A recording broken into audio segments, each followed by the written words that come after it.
ദേശീയപാത നിർമ്മാണത്തിന്റെ മറവിൽ നടക്കുന്നത് വ്യാപക അഴിമതിയെന്ന് മുൻ പൊതുമരാമത്ത് വകുപ്പ് മന്ത്രി ജി സുധാകരൻ. ജയിലുകളിലെ മതിൽ പോലെയാണ് ദേശീയപാത നിർമ്മിക്കുന്നതെന്നും ജി സുധാകരൻ കുറ്റപ്പെടുത്തി.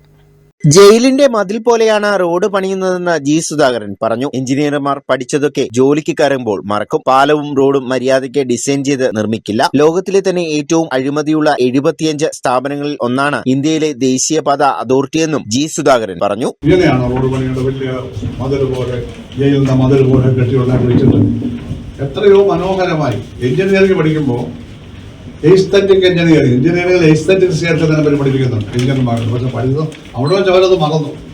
ജോലി കിട്ടിക്കഴിഞ്ഞാൽ അവരിൽ പലരും പിന്നെ എസ്തറ്റിക്സ് അല്ല, എങ്ങനെ പണം കിട്ടുമെന്നുള്ളതാണ്. ഒരു വാർഡ് മനോഹരമായി നിർമ്മിക്കില്ല, അപ്പോൾ റോഡ് മനോഹരമായി ഡിസൈൻ ചെയ്ത് നിർമ്മിക്കത്തില്ല.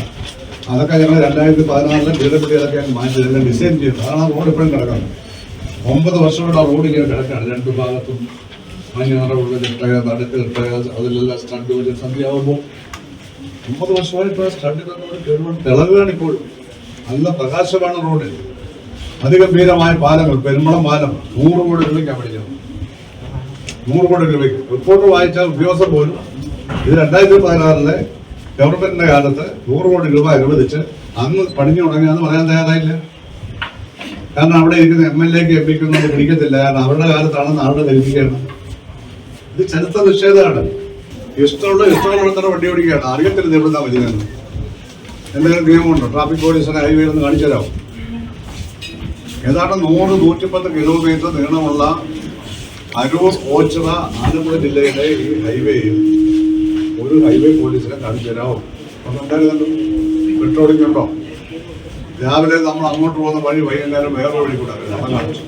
അരൂർ മുതൽ ഓച്ചിറ വരെ ദേശീയപാതയിൽ ഹൈവേ പോലീസിനെ കാണാനില്ല. പോലീസിന്റെ പെട്രോളിംഗും ഇല്ല. പെരുമ്പളം പാലം 2016 അന്നത്തെ സർക്കാരിന്റെ കാലത്ത് 100 കോടി രൂപ അനുവദിച്ച് നിർമ്മാണം തുടങ്ങിയതാണെന്ന് പറയാത്തത് ചരിത്ര നിഷേധമാണെന്നും സുധാകരൻ പറഞ്ഞു. MLA-യും MP-യും അവരുടെ കാലത്താണ് പാലം നിർമ്മാണം തുടങ്ങിയെന്ന് ആളുകളെ ധരിപ്പിക്കുകയാണ്. പഴയതിന് മറയിടുക എന്നതാണ് ഇപ്പോഴത്തെ രാഷ്ട്രീയമെന്നും ജി സുധാകരൻ കൂട്ടിച്ചേർത്തു.